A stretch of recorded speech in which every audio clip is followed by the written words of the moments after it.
groupe a dû prendre un gros coup sur la tête. Certainement, touché très profondément par ce match et puis nourri de regrets. C'est ce qui est peut-être le pire, c'est qu'on est passé à côté du match et que quand on sort d'un match comme ça, d'une finale, en tout cas un des moments les plus importants de la saison, et qu'on passe à côté du match, alors que l'ambiance et le support étaient là,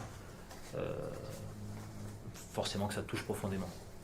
On a l'impression qu'en première mi-temps, vos joueurs avaient plus les boîtes à chaussures que les chaussures, tellement ils étaient presque pétris dans le jeu. Ah, écoutez, quand on fait face à un bloc fermé, nous avons énormément de mal à se défaire de ça et à trouver des solutions pour engager un jeu intéressant et pour emballer le match. Et de plus en plus, on s'expose à des pertes de balles naïves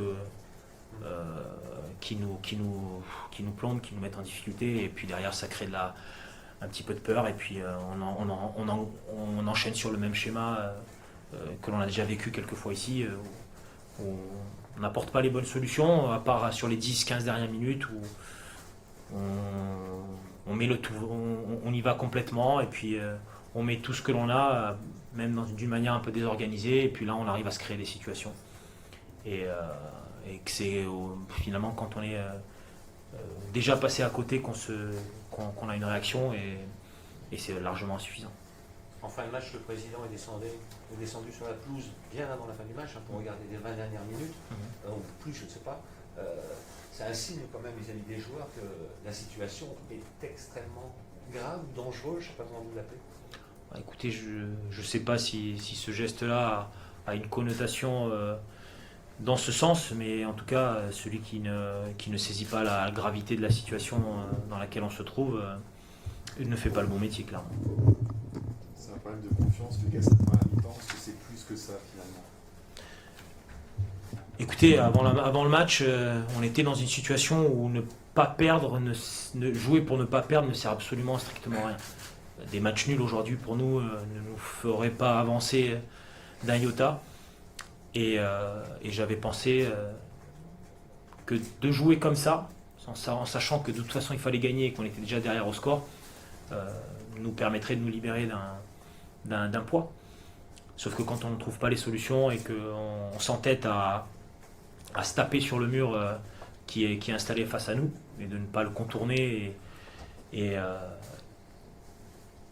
finalement on joue dans le sens de l'adversaire et on perd beaucoup de confiance, clairement. C'est l'absence de Serrou aussi qui a peut-être aussi pesé finalement, ou fait...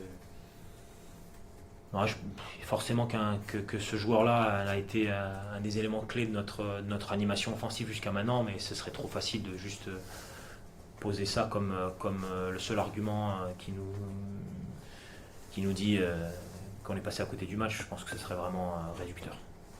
Votre alter ego Messa, qui n'a pas voulu juger la prestation d'Amiens, c'est pas son rôle, il a dit très simplement, a dit que Metz, sur ce match-là, avait quand même un peu plus de confiance, un peu plus de sérénité tout au long de la partie pour ce qu'ils ont réussi par rapport à ce qu'ils avaient vu de votre équipe. Est-ce que c'est un peu le résumé?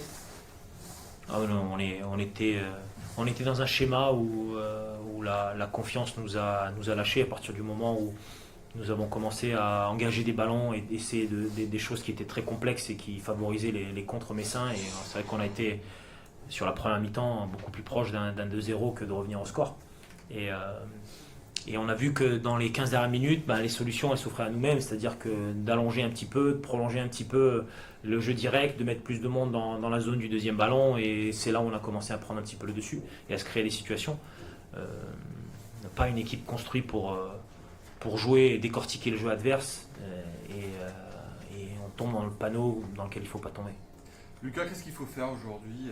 Quels sont encore les ressorts pour relancer la dynamique, parce qu'il y a l'écart de points, ça se complique, quoi.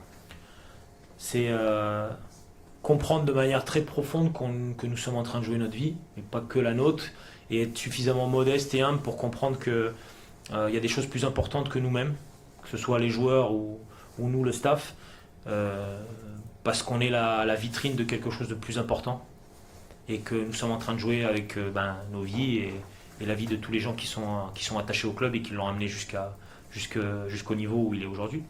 Et ça doit chambouler quelque chose dans le fort intérieur pour modifier profondément la donne, parce que les matchs passent, on a quelques rebonds par-ci par-là, mais rien de définitif et rien de concret. Et surtout, on n'a pas les points. Alors aujourd'hui, on a une montagne devant nous qui semble pour beaucoup infranchissable pour se maintenir en Ligue 1. La réalité, c'est qu'elle est à 5 points, c'est que les barrages sont à 5 points et que ce n'est pas une montagne infranchissable. Maintenant, il va falloir la gravir une par une et bien attacher à la corde tous ensemble, parce que la prochaine glissade, elle sera probablement fatale. Le public ce soir était un peu moins agressif que d'habitude. Il vous a beaucoup chambré ce soir. On est en Ligue 2, au lieu de dire Isner à l'émission, c'est Lucas à l'émission, ça change un petit peu, c'est un peu bizarre. Mais ça doit aussi perturber les joueurs, quelque part.